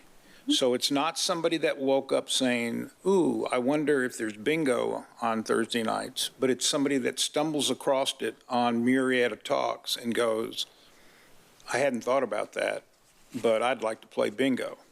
So in my mind, what we're doing across, and I could be wrong, because I don't spend all my time on the clickety-clack, but in my mind, we're waiting for somebody to wake up and go, I think I want to see what the city's doing for my children this weekend. And we wait for them to go to the website and click on it and find out, rather than getting them, putting it on Facebook. And again, I go back to like Murrieta Talks and Wildemar Talks. All of a sudden, you're in front of like 25 or 30,000 people on some of those Facebook pages. So I would just say there are other avenues, both for parks and for this type of information we're talking about here. There might be another way than just posting it on the city Facebook page. Well, if you recall from the Parks and Recreation Master Plan update 2 weeks ago, the majority of people get their information from our website, not from social media. So what I want to do is find ways to steer them back to our website, because that's where all the information is primarily anyways. So whether it's updating something to get the community to go, this is where I need to go. Instead of, when they're on the website, sometimes to get to the pool or the aquatics, you have to go 3 or 4 clicks deep. I want to give them to the information that they want directly. Which would be a QR code. Exactly. So that's the information and the feedback I want to get from the commission tonight. So we don't necessarily need to have an FAQ brochure, but something, whether it's even poster boards with interested in the pool, click here or scan this QR code. If you're interested in military banners, this QR code. And if you notice, we have updated like the military banners with the QR codes. And you'll, I believe it's next meeting, you'll find that there are 2 other programs we've assigned QR codes to. So that's the feedback that I'm hoping to get from commissioners. Because if you think through that, you could do even a brochure or a card that would give multiple links to multiple things that we've got going on and not have to even worry about the content here. Yeah. So that's the feedback I'm hoping to get from commission tonight. There's also just, Murrieta Police Department has a fantastic Facebook page. We all know that. I was just looking, they've got 60,000 followers of their Facebook page. So they're doing something over there. I realize, but a lot of it's PR. I mean, occasionally it's stuff. Today there was an incident and they were able to reach out on that. But a lot of it is they just awarded a bunch of officers and staff with different awards and bringing that out. They do a terrific job, and they're right over there. And maybe tap into what not tap into what they're doing, but, you know, not reinvent the wheel here. This Murrieta Parks and Rec Facebook page, and see if we get 60,000 followers. So, or 6,000. I guess that's where I'm coming from is, you know, it's not like I don't pay attention to what Parks and Rec are doing, but I seem to see a lot more from the Murrieta website, Murrieta Police website, than I do from what we're doing. And I think what John is saying is, I'm not sure what they're doing differently than we are, but, you know, they've got a little bit of a tongue-in-cheek approach. And it's hilarious sometimes. Yeah, really but it shows up a bunch, and I don't see that from us. So, you know, if we looked at that angle a little differently, be a little more aggressive with that, it could make a big difference. Because I know what, you know, all the plan says, but, and I'm not trying to be ticky here, but you know, the fact that people are going to the city's website and not using social media is because maybe there's not much social media to use. Well, we post regularly for the events and the programs and Instagram. So we have the Senior Center Facebook page, the CSD Facebook page, Instagram for the Youth Center, and then the city's website as well. Even the city's website can't compare, or the city's Facebook page cannot compare to the PD's Facebook page. But yes, we post regularly. They have a dedicated person that's all they do is post onto their PD Facebook page. We have staff, Laura and her team of 1, posts for events. Victor posts for youth adult sports in the pool, and Michelle posts for recreation classes. And then we also have the information that goes out in More Murrieta. We can certainly look at increasing the number of posts that we do on Facebook and see. And I'm just, you know, obviously I don't see all that, and I wish I did, and I'm, you know, going to go back and try to see why I'm not. But anyway, your point taken. But well, I think it might have a lot to do with like algorithms as well. It depends on what you're searching, what people are searching for. I know a lot of people, including myself, follow the PD to find out what's happening in a certain area. So perhaps it might be a need/algorithm issue. Are we offering the city enough need to follow us? Whereas obviously there's a need to follow the PD because we need to know what's going on in the community safety-wise, or if roads are shut down, or why am I hearing sirens, or why is there a big police presence here? So it might be, are we providing enough incentive for people to want to follow, or the algorithm to kick them to our page or to see our page more. Okay. Victor is definitely our social media guru. He knows the analytics behind that, how many clicks we get, and so on. So thank you for coming. Victor, keep in mind, we're just kind of spitballing here. No, okay? you guys are completely in the wheelhouse. You guys understand. Yeah, a lot of it has to be with analytics, algorithms. I will say a lot of it also is, you touched on that point, the tongue-in-cheek. I think they could get away with a lot, way more than what we can. We will get completely decimated in the comment section if we put any relevant things on there. I mean, we were just literally, we posted something about summer camps, and they're already mad because we're not posting a half-day charge for summer camps. So I think a little bit of that is just having the understanding that social media is about clickbaits and about quick gratification, where Parks and Rec really isn't that. It's your Prius. So it's not the Corvette. So kind of understanding that we need to get creative, and that was my point from the get-go, that we need to be a little bit more creative and more fun, maybe really be more like the Parks and Rec TV show than what is going on. So that's something definitely that we're talking about amongst our team, to figure out how can we get a little bit more creative with our verbiage, with our our flyers, some videos, being funny. What is the line that Parks and Rec can kind of habitually cross, where PD has full reign. They're PD. Who's going to tell PD no? So kind of that's where we're at. And I know that's the difficult part, but I understand where you guys are going. Well, and you can't make many people happy. Again, it is Parks and Rec. I think you guys are on the right direction. It could be anything from a QR code expanding into another brochure that's digital, that provides all this content. It could be in a different capacity, and I think it's attention span too that we need to look at. Yeah. A lot of that has to be analyzed. I don't think a lot of people want to see this smorgasbord of words. They want to see, loud, bold, hey, click here, click here. So we understand that. But how do we compact the immensity of what rec is into small portions?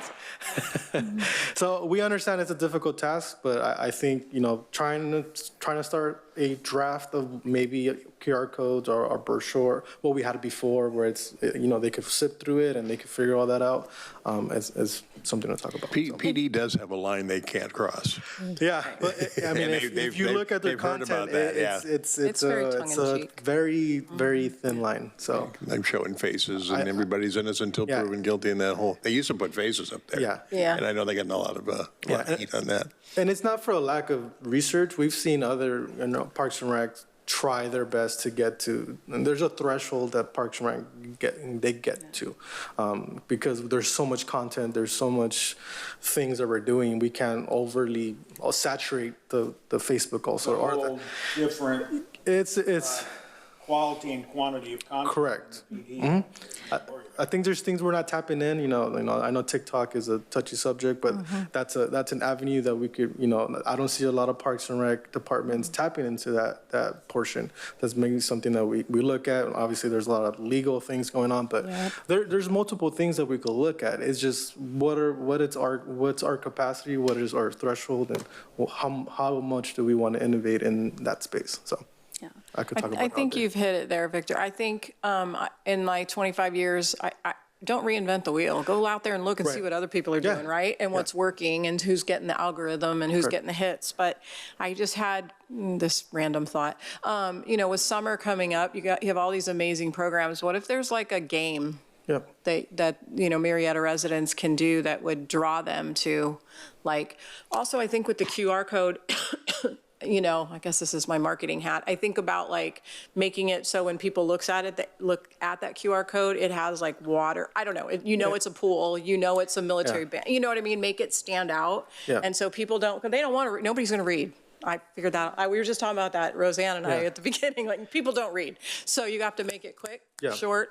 And to the point. But I do think there are times, Leah, and I where I may not want to print this whole thing out, But if I'm visiting a city, there are times that I want to print something, or I want to take a picture of it on the, do you know what I mean? So it's, I can take it with me. Yeah, wherever and that I'm is in a habit we strange have. city. We have all our flyers at all our Yeah. facilities, and we That do you can have the print them information. out. Yeah, and it's the misconception that it's just posting, right? It's not just posting. There's an art to it. There's a lot of nuance to it. There's just multiple things. And if you do have a dedicated person that all they're doing is social media, they already have a hand over us. And we don't have that luxury to just be, on social media 24/7. It has to be a shared effort, but we definitely could Are work you on it. using, I'm not going to remember, I think Canva has it, Yeah. but are you using where you can pre-schedule things and it just goes out? Yeah, so Facebook has like Yeah, I so think we you call don't it have to worry business about it. suite and a Yes. planner, so we definitely planify our month. So, and try to hit certain demographic timeframes when they're out of work between, some people drive in, be on social media. So there's certain timeframes. We're trying our best to hit those analytics. And trying to get on the good side of the algorithm. So I think too, interacting, I always found, sorry, Leo, It's okay. interacting with the community. So when you do get the when is the stupid pool open? You know what I mean? Yeah. Whatever. I think just answering it. I always used to have literally a thing, I would just copy and paste it. It was just already done, because the same questions are always the same, right? But then I feel like the community feels listened to. 100%. It's answered. engagement, right? Exactly. It's a give and go. So. And I literally was on Temecula Top, whatever it was, next door, whatever, and I was just trying to answer it while running, everything else and doing a full-time job. So I do think it's just having things just stick it in. Yeah. You know what I mean? Answer You need quick. to, I know you don't have a full-time person doing that. It's kind of a collaborative effort. The city has public information officers, right? yes, we have one. Have one or? We have one and an intern. Okay. So there's a person assigned whose job it is to promote city. Yeah, and it's something we've kicked around to maybe Having been in that business for a few years. to establish some kind of maybe template, some kind of stylist, some type of where they sift through the content and provide the guidance for it. So that's something that we're definitely talking about. Right. And I know hopefully Parks and here- Rec doesn't have a full-time person, but the city has a full-time person. Yes. Whose job it is to promote the city events. Okay. In addition, you need to know your target audience. Facebook is for older adults, TikTok, much younger millennials. Instagram is for younger kids. So on our Instagram accounts, you'll see all of our videos and reels and the fun stuff. Not to say that our Facebook posts aren't necessarily fun, but they're mostly flyers and static information, because that's what the older adults are looking for. They're looking for dates, times, locations, not necessarily the videos that that Instagram has at the youth center. Yeah, what we need is a recreation roundup. That's what we need every week. Just something that is just. Yeah, my grandkids are on Instagram. They wouldn't know Facebook from anything. So we do have a social media committee, of which Victor is the lead, and we're getting back into it now that we have. Ashley has been promoted to Senior Recreation Coordinator. We have our Senior Recreation Coordinator for our special events. That slot's filled, and we'll be underfilling Ashley's previous position of Recreation Coordinator. So we have a full complement of staff, so you will see additional postings on social media, Instagram, across all platforms. And they meet, how often do you meet? It's on during our supervisor meeting. So we're definitely working on trying to get something more cohesive, for sure. But if I can steer the conversation back to the FAQ brochure, it's not necessarily the actual brochure we were looking to replicate. We were looking at how to condense, refine that information, distill it in some sort of format that gets people the information that they need without having to go to the website and drill down 3 or 4 clicks. That's the goal I was hoping to get comments back from commission. So if that means dedicating a QR code for each one of the kind of categories, if you will, putting it on a poster board or even another, or a retractable banner like we have for the active duty and veterans banners, things like that. If there's a way that, without having to necessarily print these in mass, a way to get the people to the website and get them the information. That's what I was hoping to hear from the commission this evening. I went to a chamber event not too long ago, and I would say most of the people there, they just had the little stand-ups with the QR code, and it was great. You know, a couple people had the business cards with QR codes that you could take with you, but I thought it was really great because then I have it saved. It's in my phone if I need it.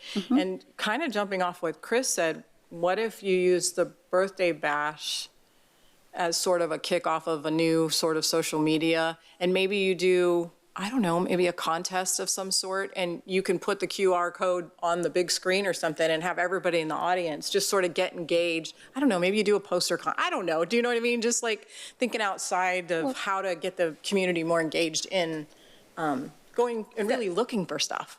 That's an excellent point. Yeah. There's a kind of a game that you can play. It's called Blue Cat.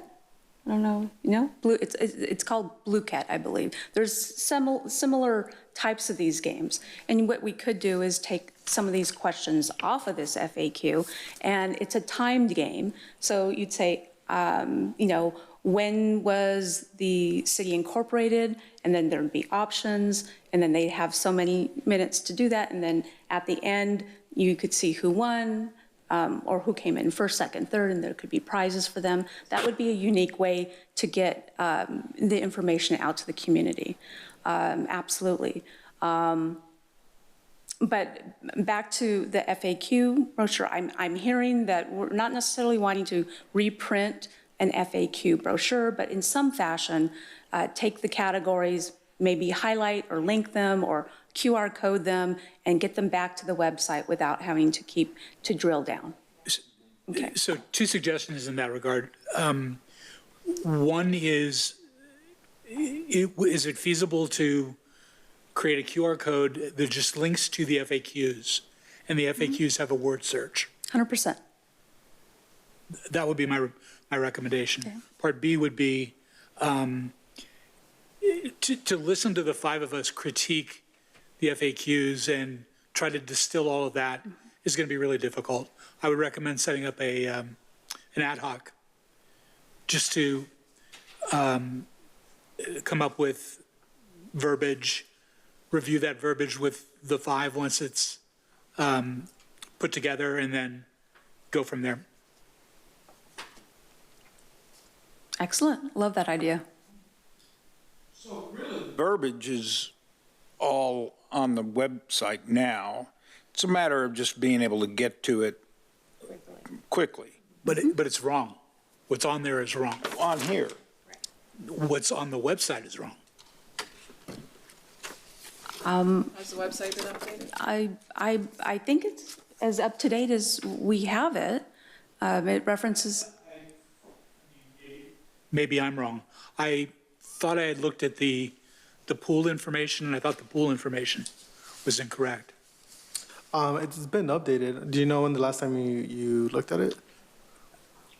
If you looked at it 2 months, maybe 3 months, then yes, it was incorrect. But it has been since then. It has been updated. Okay. I'll take the hit on that. I think. Okay, I like the idea of an ad hoc committee, maybe to kind of distill some of these questions and make sure that we are communicating to the community the information that they want to hear. You know, do the information on the skate park, information on upcoming projects that are coming up like pickleball and those things. We want to make sure that people are aware that we're getting our 3rd dog park, that we are getting more pickleball courts, that we are lighting the tennis courts, and we're trying to expand programming and activities to them. And all the tot lots that were done. So that would help from getting that information from the commission to make sure that we're targeting that information to the community.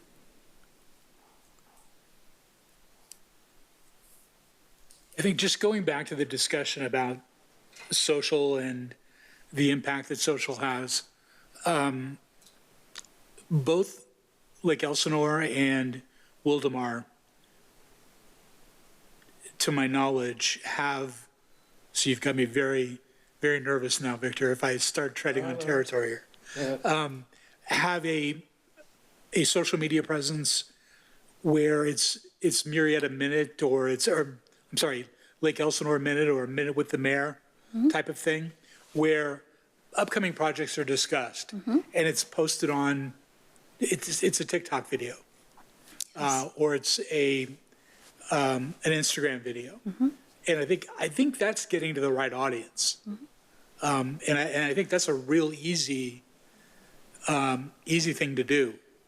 I would certainly recommend looking at something in that direction. I'm sure I could convince Brian to be on camera and discuss all the upcoming projects. Well, Temecula's got James Stewart, one of the city council persons, who drives around in an old car and goes to interesting places. And they just had the guy that produced a lot of that stuff. He just retired. That was, he'd been doing that a long time. But and those things come up, and they're amusing, but they tell a story too. And you see, well, I mean, with this project with the 15, every 2 weeks I'm seeing, hey, it's almost done, hey, and then I guess it's done now, but keeping people aware of those type of projects, and and they have a spokesperson who stands up and basically does so. So just something to think about. So our focus will be on recreation as much as I'm sure that there is an additional need for the community to find out about more citywide projects.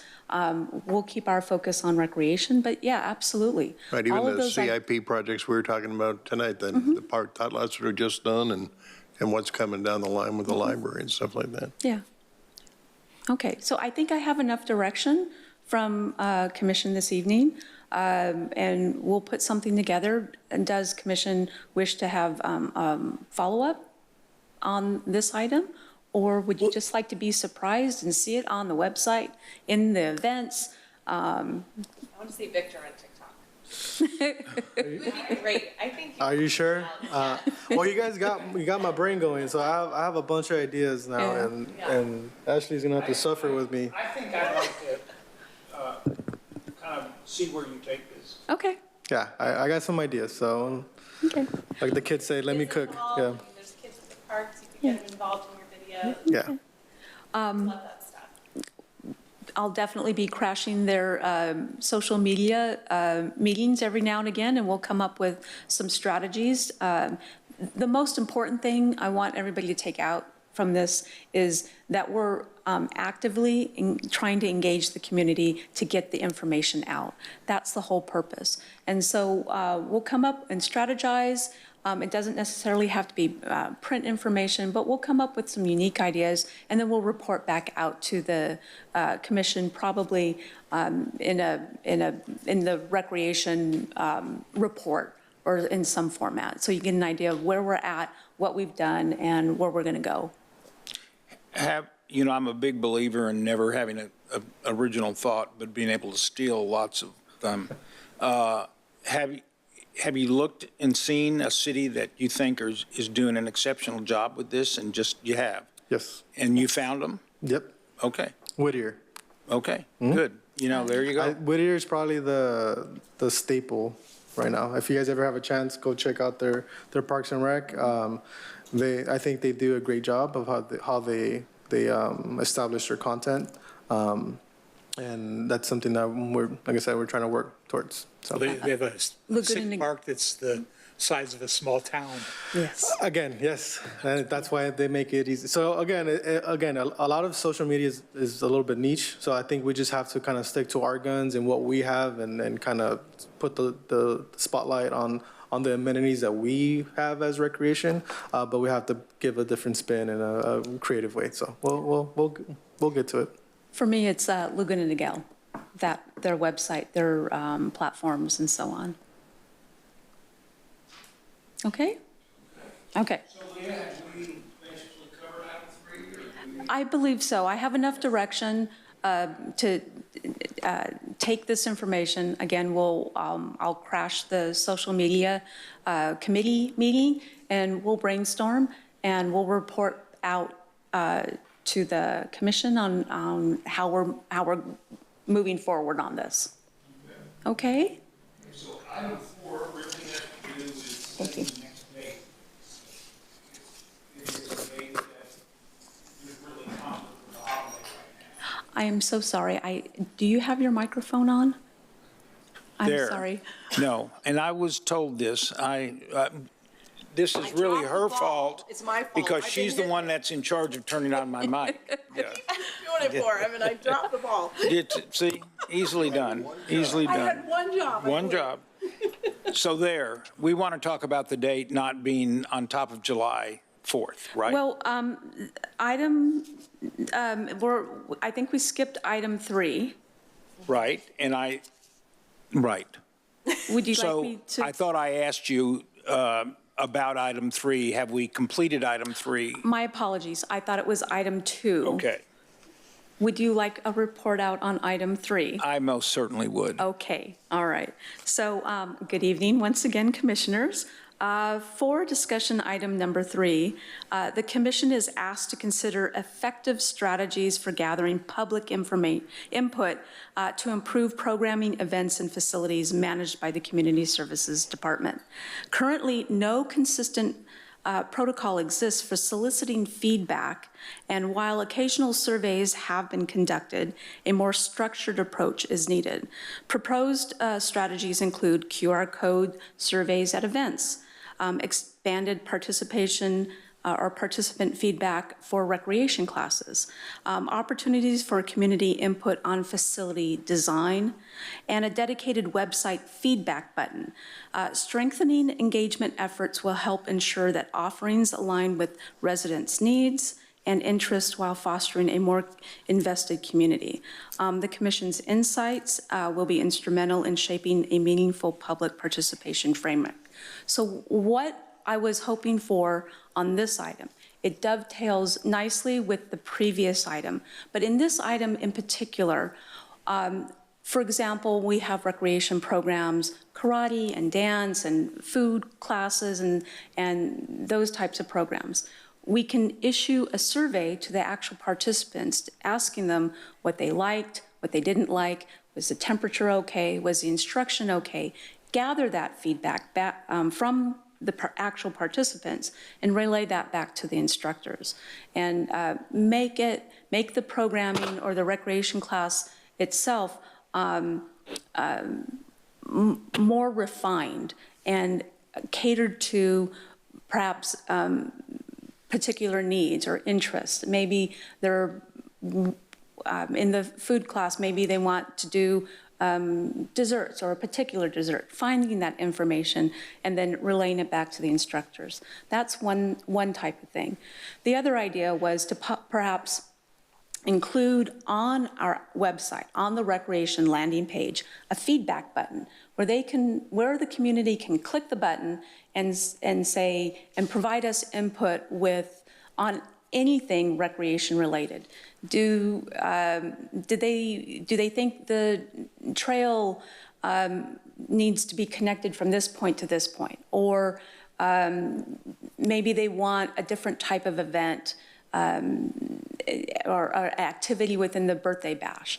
Maybe they don't want, heaven forbid, the hose down anymore. Maybe they want the sprinklers turned on. I don't know. Any type of activity or event or input regarding all of that. We want to hear from them. And that's one way to get it, a feedback button. And then also at events in particular, maybe A-frames out in the park with a QR code that takes them to a 5-question yes or no with a comment section at the end if they wanted to provide it. Did they like the band? Were the fireworks not loud enough? Were did they want to see different types of food vendors, those types of things, so that we can take that information, distill it, keep it for how to improve the event next year. So that's the type of community input that I was looking how to create and convey to the community, and get commission's ideas on what else we can possibly do to make our programming the best. Kind of like the idea of the survey and the classes. The only thing I would recommend is, like, every time I go to Lowe's, I get a survey. I might go, pick up 2 bricks, and I get a 30-question survey. How did you like, in a scale of 1 to 10, how was this, how was that? Would you recommend Lowe's for your, and I'm 10 questions in, and I just dump it.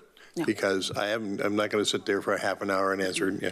And same with the classes. Maybe the idea of a 5-question with a comment section, it probably works. People can do that. The other things just don't work. The surveys are just too long, and I got nothing to do anyhow, but I'm not doing that. No. Exactly. 5 questions. Yes. Did you like the band? Yes or no? Yeah. And then an open-ended question at the end. Is there anything else that you would like to see improved for next year? How long have you lived in Murrieta? Is this your first time attending the birthday bash? Did you like the band? What did you, and then comments. What did you like? What could be improved? Bang, bang, 5 questions. You could do text polling too at events. Text polling. Text at polling. the events. That's usually a fun thing to do. It's immediate. Yeah. When I go to concerts, a lot of times they have that text here, text at this to tell us whatever the question is. Yeah. Okay. So, and you're looking for structure too, to where this is an ongoing thing that we're doing at all of our events on a continuous basis. Mm-hmm. Yes. Right? Yes. Yeah.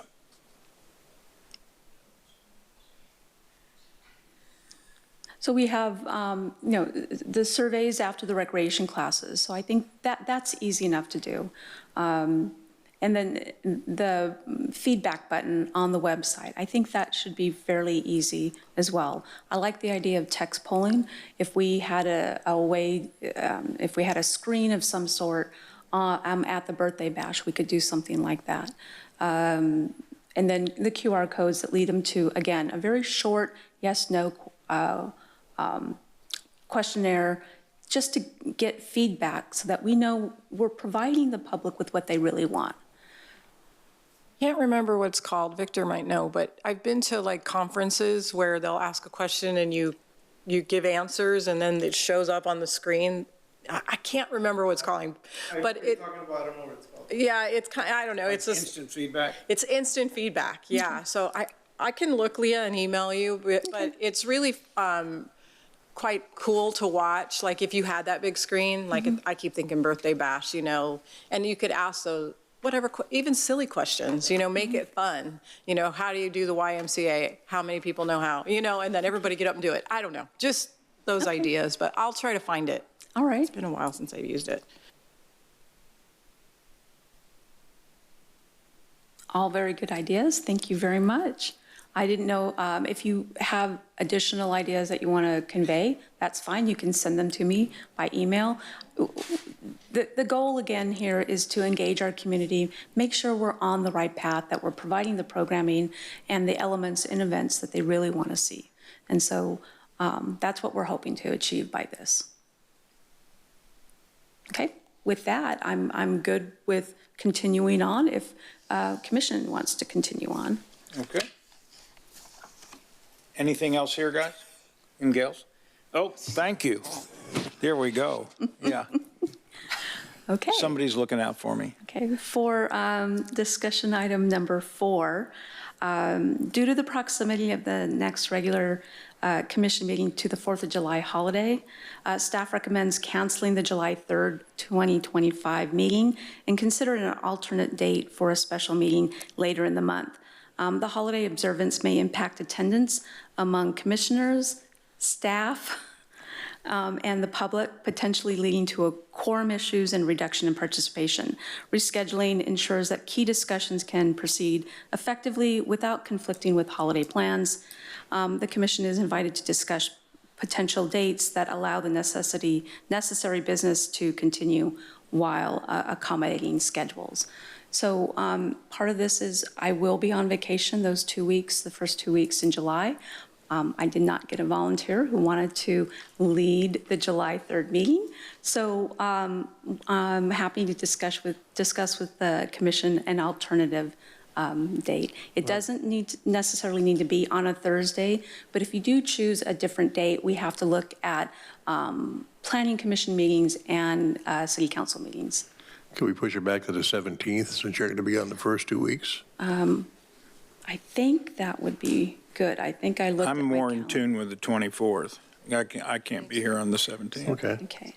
So I will be at Comic-Con on July 24th as well. Well, we're like finding out where your priorities are. Those dates have been approved too for me to have off. She already has her Wonder Woman costume, So, for instance, could we look at, are you going to be Comic-Con many nights or one night? Or? I will be Comic-Coning on the 24th, 25th, and then the Saturday and Sunday. Wow. Take pictures. Yes, I do. Okay, so how about if we look at the 22nd, 23rd? So the 22nd, that Tuesday, there is no council meeting because council meets the 1st and 3rd Tuesdays, so July 1st and July 15th. So the Tuesday, the 22nd, I still need to confirm with the city clerk and the city manager's office, but to the best of my knowledge, I don't think there is anything on July 22nd. What does that look like? That's fine with me, so as far as I know. Chris? Yes. Okay, let's look at the 22nd, and then you'll get back with us. Okay. We'll confirm, and we'll let commission know on that date. Okay. Yeah, July is a busy month for me. It's also my dad's 90th birthday, so I will be going up to Washington to visit him as well on his birthday. How cool. I know. Okay. Last but not least, Parks and Recreation Commission Agenda Forecast. yes. So this report aims to facilitate a productive discussion regarding the future topics of the Parks and Recreation Commission agenda. Would the commission like to see anything modified, added to, deleted from this list of proposed topics? So at the top, you'll see, just as an FYI, the Parks and Recreation Master Plan and the Trails Master Plans will be coming before the Planning Commission on May 14th and then Council on June 5th. And then, assuming everything works well, the next, it'll be a special meeting for July 22nd. So I'm hoping to convince the Development Services Department to come in and provide an update on the multi-housing plans that are coming into Murrieta and how that might affect the increase in the population, how that might affect the recreation programming we currently offer. If not, I'll try and find a date that works best for them.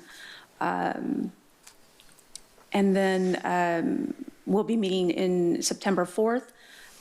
Any of these items for July and September need to be modified, changed, moved, or if there's another specific topic that commission would like to hear, we can definitely add it to one of these dates.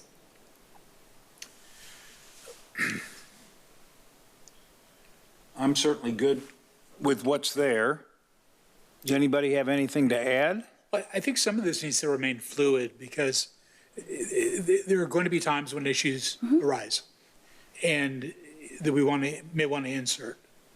So I don't know necessarily how you show that on this chart, but I agree with the chairman. This is a good, this is great substance, or content rather, and but just to allow for the flexibility to add something ad hoc. Well, Leah, you've touched on the difficulties with that in the past. Refresh our minds as to like lead time and all of that business that is involved with throwing something in. So our agenda forecast emulates the same process that the city council's agenda forecast goes through. They don't necessarily share it in the same manner that we share the Parks and Recreation Commission agenda forecast, but they have one as well, and council's privy to that. So we follow the same guidelines. So at a council meeting, it is an agendized item asking council to add, delete, or modify the agenda forecast, or if there's any other topic that they would like to include. So that's the process we follow. We don't necessarily deny any Parks and Recreation Commissioner that says, hey, could we add this to the agenda? What would happen is if there is a topic that the commission would like to, an individual commissioner that would like to have presented, we would put it where we felt it was best on the agenda forecast, and then it would be discussed at the next commission meeting. And that's very similar to how the city council operates their agenda forecast. I think we've discussed this before. I think the only flaw in that logic is that council meets every 2 weeks and we meet every 2 months. Yes. Same process we've been directed to follow. Okay, can I just go on the record and say I think that there's a flaw in the process? Yes, absolutely.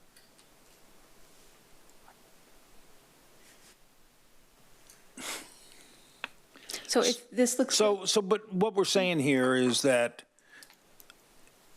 to add something onto this list, we need to approve it. Not necessarily. No? No. Because you approve the agenda at the commission meeting. Right. So we're asking for additional topics. If there's a topic that you want included, we will add it to the agenda forecast. Right. Okay. And you can move things up, move things back. And if you think any of these topics aren't something that you want to hear about, we can remove it.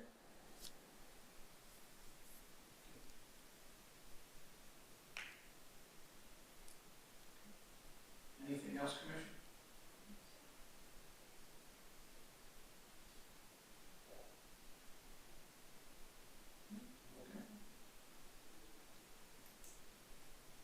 Commission member announcements? Do any commission member have announcements? This is an opportunity for commissioners to provide miscellaneous reports and announcements.